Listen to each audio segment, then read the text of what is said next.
ने संध्या के लिए क्यों आदेशित किया?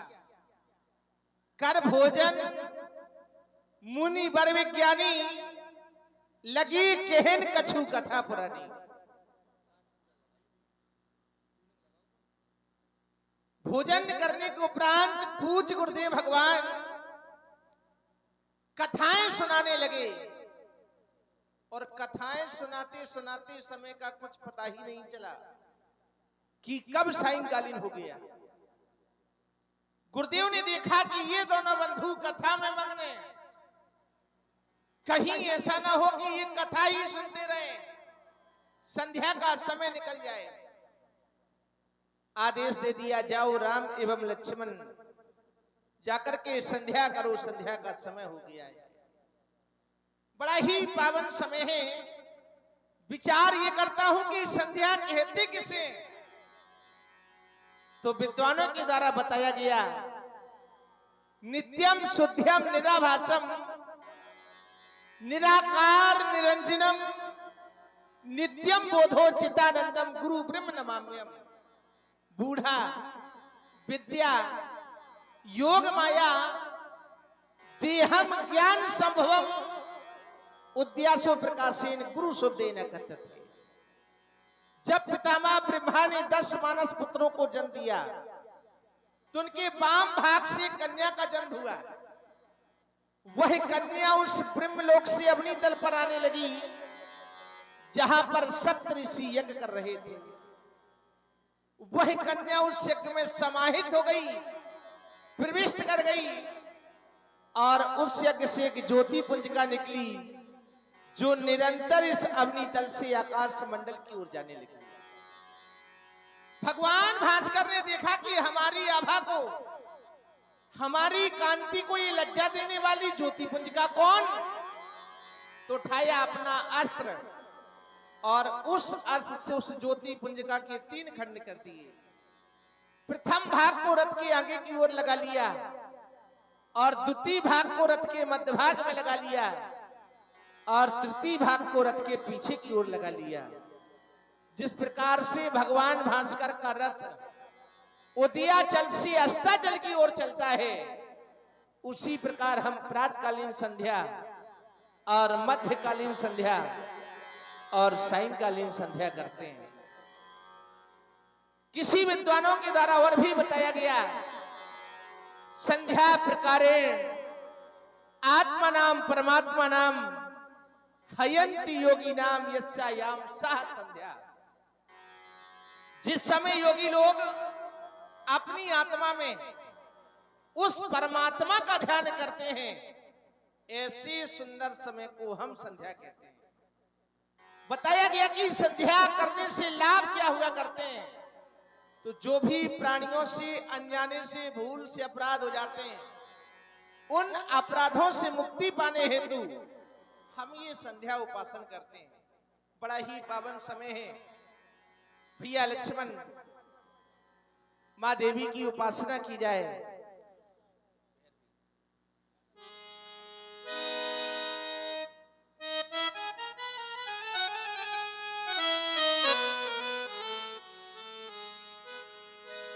आवो लख संध्या करे,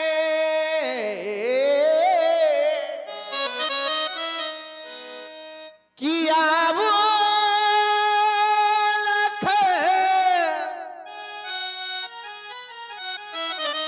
अब संध्या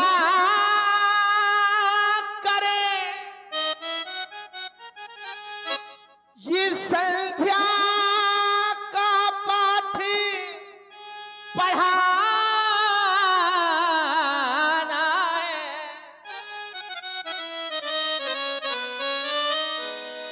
जो सोए हुए इन अंधकारों में उन सबको आज जगाना है, उन सबको आज जगाना है। सारा संसार मोह रूपी भी रात्रि में सोया हुआ है। मोह निशा सब शोभन हरा जगाने का प्रयास बहुत ही सरल भाव से हो रहा है। भैया लक्ष्मण, आज जहां दृष्टि जा रही है केवल हमें माँ शक्ति दिखाई दे रही है। जिसका हम वंदन करने के लिए आए वो भी हमारी संध्या माँ शक्ति, जिस पर लोग खड़े होकर अपने अपराधों की क्षमा याचना मांगते हैं, वो भी हमारी धरती माँ शक्ति। जिसका हम वंदन करने के लिए आए वो भी हमारी संध्या माँ शक्ति। जिसके द्वारा हमें आदेश मिला वो भी एक महात्मा माँ शक्ति। और जो वंदन करने के लिए आया है ये भी एक जीवात्मा माँ शक्ति। कहते हैं लोग, जिंदगी किस्मत की बात है, किस्मत बनाना तो मैया के हाथ है। स्वीकार है माँ।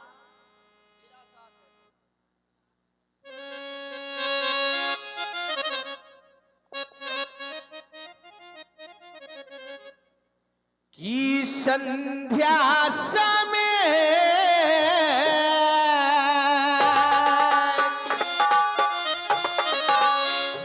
की ये महिमा बड़ी है।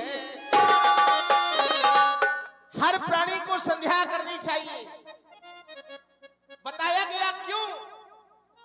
तो संध्या करने से जो भी प्राणी से अनजाने में भूल से पाप हो जाते हैं, माँ देवी की उपासना करने से उन पापों से मुक्ति प्रदान हो जाती है। ऐसा प्रभाव माँ संध्या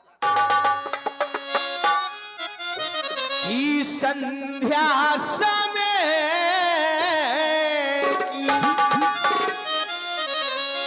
की ये महिमा बड़ी है कि लगी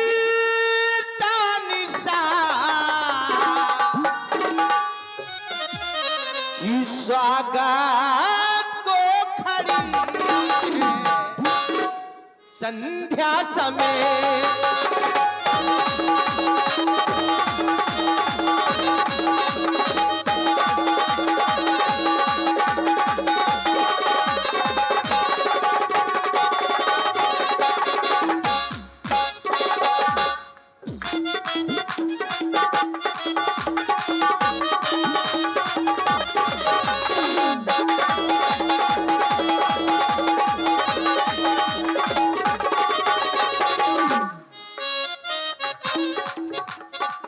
संध्या समय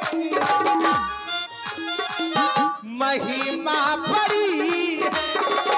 संध्या समय महिमा बड़ी है। लगता निशान स्वागती को खड़ी संध्या समय।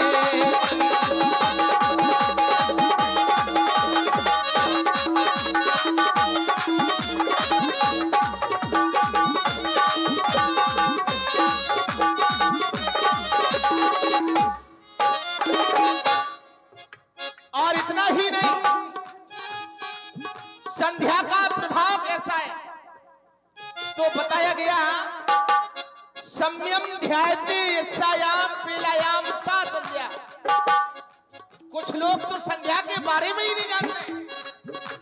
आखिर संध्या है क्या? किसी ने कहा कि संध्या एक समय का नाम, किसी ने कहा कि एक क्रिया का नाम, किसी ने कहा कि संधि का नाम, और किसी ने कहा कि बेला का नाम। तो हम तो ये कहेंगे कि जाकी रही भावना जैसी, प्रभु मूरत देखी दिन देश। प्राणी जैसा समझे उसी प्रकार संध्या करना। लेकिन संध्या करना एक नित्य कर्म है। तीनों लोक में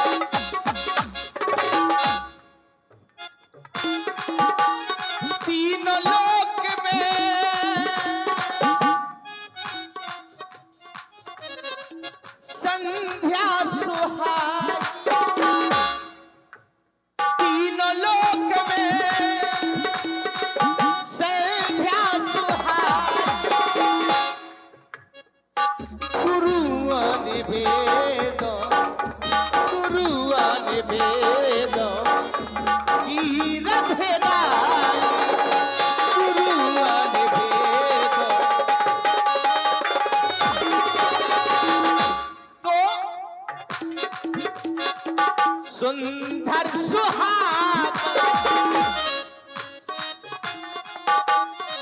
समय की है बेला,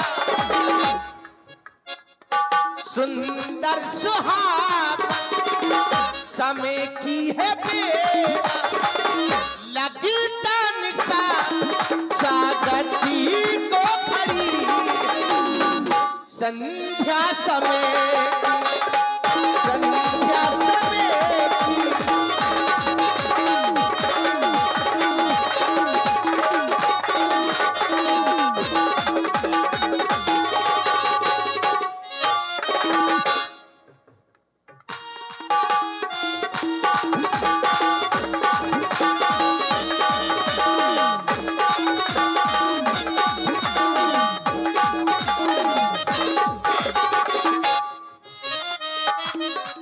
और इतना ही नहीं, किसी ने पूछा कि संध्या किसको करनी चाहिए? संध्या हर प्राणी को करना चाहिए, क्योंकि नियमानुसार बताया गया नित्य कर्म पूजा प्रकाश में कि संध्या एक कर्म का नाम जो नित्य क्रिया के अनुसार किया जाता है। जब दो बेलाएं आपस में मिल रही हो तो संध्या करनी चाहिए। क्यों? किस समय? भुवन भास्कर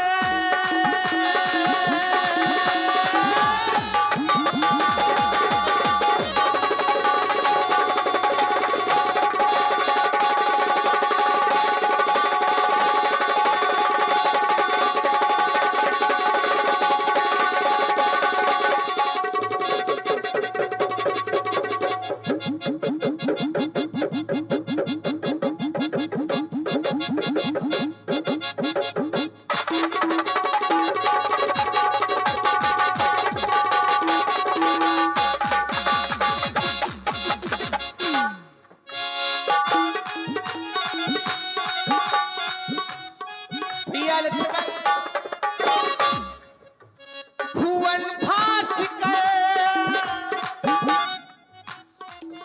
अस्ताचल जा रहे, भुवन भास्कर अस्ताचल जा रहे,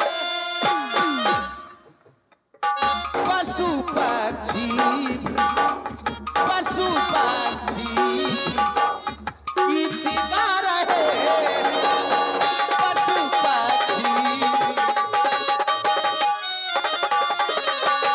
तो गोधूल बेला में ऐसा ही नहीं कि संध्या केवल मानव करते हैं ना, गोधूल बेला में गाय माहिका, गोधूल बेला गाय माहिका, लगता निशा स्वागती को खड़ी संध्या समय, संध्या समय की महिमा बड़ी है, संध्या समय की महिमा बड़ी है, लगता निशा स्वागती को खड़ी संध्या समय।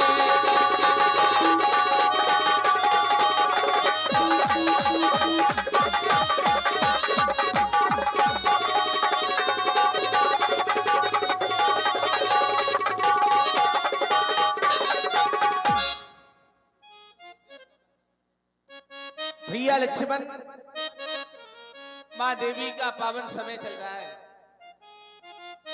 हर प्राणी का ये परम कर्तव्य है कि संध्या करनी चाहिए। अवश्य प्रभु। क्योंकि बताया गया संध्या समय के अनुकूल करनी चाहिए। समय निकलने के बाद संध्या कभी फल प्रदायनी नहीं। कोई भी सांसारिक लोग भक्ति करते हैं, भजन करते हैं, जप करते हैं, जब तक परमात्मा की कृपा नहीं होती। कृपा कब होगी? तो बताया गया कि गुरुबिन भवनिधि तरह न कोई।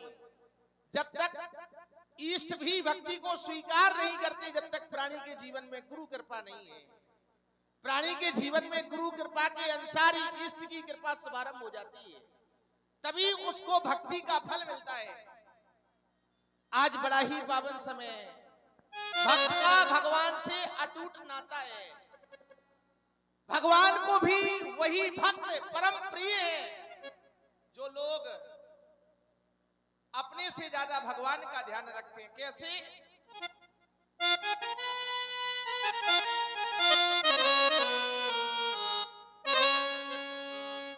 कि नाता तो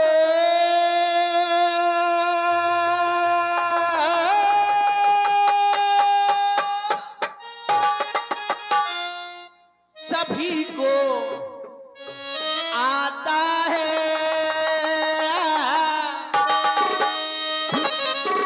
भाता है, वही जो निभाता। ये नाता तो सभी को आता है, आता है, वही जो निभाता है। ये नाता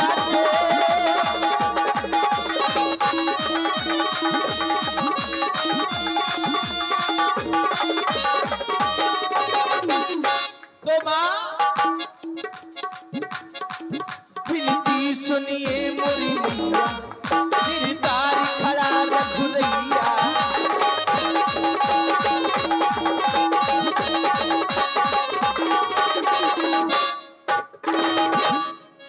विनती सुनिए मोरी मैया, गिरदार खड़ा रघुरैया। ये नाता को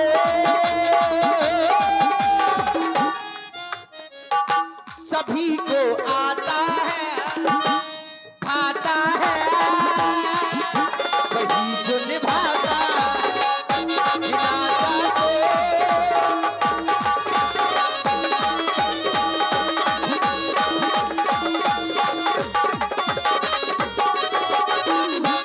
और इतना ही नहीं, संध्या बंदन करने से माँ दिन के पाप हर लेती।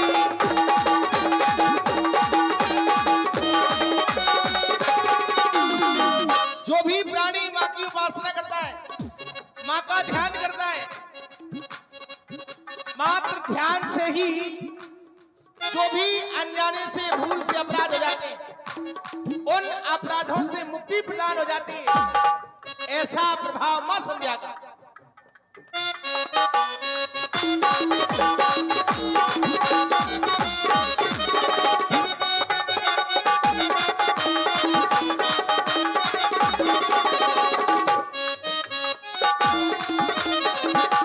तो मां संध्या बंदन करने से बांधन के पाप हर लेती।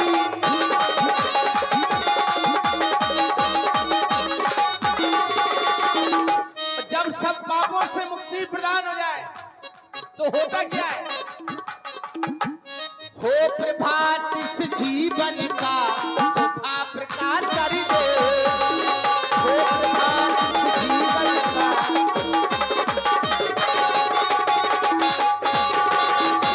जब प्राणी के जीवन में पापों से मुक्ति मिल जाए तो नया जीवन हो प्रभात इस जीवन का शोभा प्रकाश कर देती।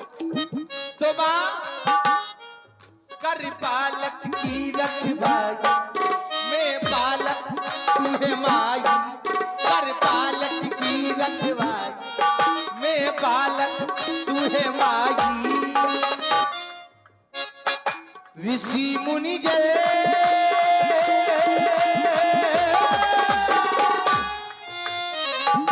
देव सिर नाता है, भाता है, वही जो निभाता।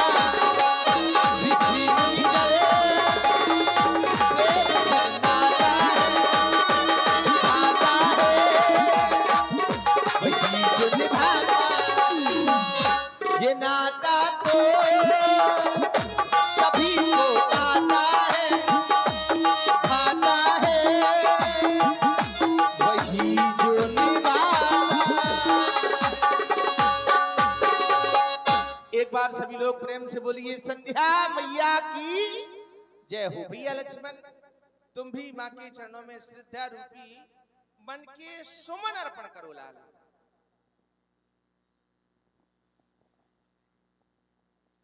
क्यों नहीं भगवान, गुरुदेव भगवान का आदेश प्राप्त हुआ कि जाओ जाकर के दोनों कुमार संधि उपासन करो, अर्चन करो, वंदन करो, आराधन करो, नित्य नैमित कर्म का पालन करो। मनुष्य के जीवन में कर्म की प्रधानता बताई गई। कहा गया जो जैसा कर्म करता है उसे वैसा फल भोगना पड़ता है, क्योंकि ये सिद्धांत कहता है काहू ना कोऊ सुख दुख करदाता, निज कृत कर्म भोग सब भ्राता। इस संसार में जो भी प्राणी जैसा करता है उस प्राणी को वैसा फल भोगना पड़ता है। इसलिए हमारे आचार्य, हमारे प्राचार्य, गुरुजन हमें आदेशित करते हैं कि हम अच्छे कर्म करें, शुभ कर्म करें। ये आचार्यों का कहना है। आज गुरुदेव भगवान ने हमें आदेश क्यों दिया, उसका कारण है गुरुदेव भगवान भोजन करने के उपरांत हम दोनों भाइयों को कथा सुनाने लगे। करी भोजन मुनिवर विज्ञानी, लगे कहन कछु कथा पुरानी। भोजन करने के उपरांत गुरुदेव कथा सुनाने लगे, क्योंकि कथा के दो नियम बताए गए।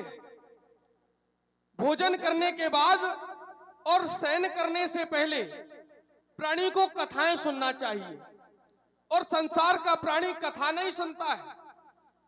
यदि प्राणी प्राणी से मिलता है तो वो केवल अपनी व्यथा सुनाता है, परमात्मा की कथा नहीं सुनता। और परमात्मा की यदि वो कथा सुनने लग जाए तो प्राणी के जीवन से व्यथा दूर हो जाती है। गुरुदेव ने कथा सुनाते हुए आकाश मंडल की ओर देखा कि भगवान भास्कर उदयाचल से अस्ताचल की ओर जा रहे हैं। तो गुरुदेव भगवान ने हम दोनों भाइयों को आदेशित कर दिया कि जाओ कुमारो, जाकर के संध्या उपासन करो, अर्चन करो, वंदन करो। वैसे गुरुदेव भगवान ने आज ही हमें आदेशित नहीं किया, इसके पहले भी हमने संध्या उपासन किया। हमने अकेले नहीं किया, 88,000 ऋषि मंडली हमारे गुरुदेव भगवान के साथ है।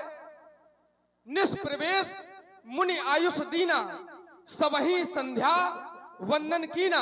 हमने पूर्व में भी संध्या वंदन किया और आज कर रहे हैं। वैसे भैया के द्वारा अभी बताया गया कि संध्या करने से होता क्या है। तो भैया ने कहा जो जाने अनजाने में पाप हो जाया करते हैं उनके मोक्ष हेतु हम ये संध्या उपासन करते हैं। और संसार का प्राणी ये सोच ले कि मैं जानबूझ करके अपराध कर दूं और संध्या मां की उपासना कर लूं तो पापों से मुक्ति मिल जाएगी, ऐसा नहीं है। यदि जानबूझ करके अपराध किया जाएगा तो ये सिद्धांत कहता है, भगवान शंकर स्वयं माता पार्वती से कहते हैं, जान गरल जो संग्रह करही, काहे उमा ते काय न मरही। जो जानबूझ करके अपराध करता है वो तो मरता है, वो मरेगा, ये सिद्धांत कहता है। वैसे बड़े भाग्य से हमें शरीर प्राप्त हुआ है, ये मैं नहीं कहता, ये वेदांत का सिद्धांत कहता है। बड़े भाग्य मानुष तन पावा, सुर दुर्लभ सब ग्रंथन गावा। सुर अर्थात देवता, दुर्लभ अर्थात कठिन, जो देवताओं के लिए कठिन है। ये शरीर हमें प्राप्त हो चुका है। अब इस शरीर को पाकर के यदि हम परमात्मा का भजन ना कर पाए तो हमारा जीवन व्यर्थ है, क्योंकि हमारा जीवन जो ये हमें मिला है ये महज संसार के भोगों के लिए नहीं मिला, संसार के विषयों के लिए नहीं मिला, हमें परमात्मा की प्राप्ति के लिए मिला है। क्योंकि साधन धाम मोक्ष कर द्वारा, पाई न जह परलोक सवारा। साधनों का धाम ये शरीर है और एक यही मात्र साधन है मनुष्य रूपी शरीर, जिससे प्राणी परलोक की यात्रा कर सकता है, परमात्मा को प्राप्त कर सकता है। अन्यथा कोई ऐसी योनि नहीं है जिससे हमें परमात्मा की प्राप्ति हो जाए। इसलिए भजन करना चाहिए, क्योंकि लोग संसार में लिप्त रहते हैं। हमने संसार को निर्देश दिया कि परमात्मा का नाम लो, तो लोगों से उत्तर आया, क्या हम बूढ़े हो गए? तो हमने कहा, भाई परमात्मा के नाम से और बुढ़ापे से क्या संबंध है? तो लोगों से उत्तर आया, जो लोग बूढ़े हो जाते हैं, वृद्ध हो जाते हैं, वो राम नाम कहा करते हैं, हम तो अभी जवान हैं। तो हमने कहा, भाई आप अभी जवान हैं, क्या ये कोई सुनिश्चित है कि आप बुढ़ापे तक पहुंचे? ये कोई आवश्यक नहीं है कि प्राणी बुढ़ापे तक पहुंचे, क्योंकि प्रथमेना अर्जितम विद्या, द्वितीयम ना अर्जितम धनम, तृतीयम ना अर्जितम पुण्यम, चतुर्थे किम करिष्यति। बुढ़ापे में अपने अपने काम नहीं आते, अपने अपने काम नहीं आते। लोग संसार का सहारा करते हैं। अरे हमारे शरीर के अंग जो हमारे अपने हैं वो हमारे काम नहीं आते। बुढ़ापे में हमारा पैर हमारा अपना पैर है, लेकिन बुढ़ापे में हम चल नहीं पाते, ये हमारे काम नहीं आता। हमारे हाथ हमारे अपने हैं, लेकिन बुढ़ापे में ये हाथ हमारे काम नहीं आते। हमारी जिह्वा हमारी अपनी है, लेकिन बुढ़ापे में हम बोल नहीं पाते। हमारे नेत्र हमारे अपने हैं, लेकिन बुढ़ापे में हम नेत्रहीन हो जाते हैं। जब हमारे ही अंग शरीर के काम नहीं आने वाले हैं, तो हमें संसार का सहारा करने की क्या आवश्यकता है? अरे परमात्मा का नाम लो, क्योंकि ये संसार केवल धन का है। जिसके पास धन है उसी को संसार पूछता है, और यदि जिसके पास धन नहीं है उसे कोई नहीं पूछता। हमारा केवल समाज को एक निर्देश देना है, ये ध्यान से सुनने की आवश्यकता है, नव युवकों को और सभी को। क्योंकि कहते हैं, टका धर्मः टका कर्मः टका ही परमम तपः, यस्य गृहे टका नास्ति हा टका टकटकायते। संसार में कहा गया कि जिसके पास टका नहीं है वो टकटकाता फिरता रहे, कोई पूछने वाला नहीं है। क्योंकि पैसा बिन बाप कहे बेटा ही कपूत भयो, पैसा बिन बाप कहे बेटा ही कपूत भयो, और पैसा बिन भाई कहे बंधु दुखदाई है। पैसा बिन नारी कहे निखट्टू के पाले पड़ी। यदि पैसा नहीं है तो पत्नी भी कहती है कि कैसे निठल्लू के पाले पड़ गई। इसीलिए पैसा बिन नारी कहे निखट्टू के पाले पड़ी, पैसा बिन सास कहे कहां को जमाई है। पैसा से यार पास, पैसा से भगनी पास, और पैसा बिन देव नहीं करते सहाय है। देवता भी बिना दक्षिणा के सहायता नहीं करते, पैसा बिन देव नहीं करते सहाय है। और कहते गरीब दास, एक गरीब दास जी थे, उन्होंने अपनी लेखनी में लिखा कि पैसा को पास रखिए, क्योंकि उन्होंने कहा, कहते गरीब दास पैसा तुम राखो पास, पैसे बिन मुर्दे ने लकड़ी नहीं पाई है। शमशान घाट पर जब मुर्दे को ले जाया जाता है तो जलाने के लिए लकड़ियों का दाम देना पड़ता है। इसलिए ये संसार धन का है, क्योंकि ये साथ जाने वाले नहीं है।